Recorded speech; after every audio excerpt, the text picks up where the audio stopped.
Here at Arch, we all take pride in our job, our craftsmanship, workmanship. We know what we're supposed to do, what we're supposed to accomplish as a company, and it's like more of a family than it is a corporation. Part of being a machinist is the forethought of actually how you're going to approach something or figure out a new process or improve our current process. We have a part out there which we call a nav block.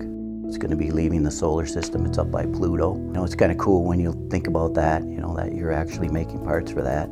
People come from sister companies to help us. The customer wanted more product than we could produce, so we branched out and shared some of that with the North Plains. They did a great job. They produced the part in a timely fashion, good quality, everything came through. And you have a partner coming in trying to help you improve something. It's like one big team. I'd say everything at Arch Global for me has been very positive. That it's a healthy company, good people. I can see nothing but good things in the future. I'm happy to be here.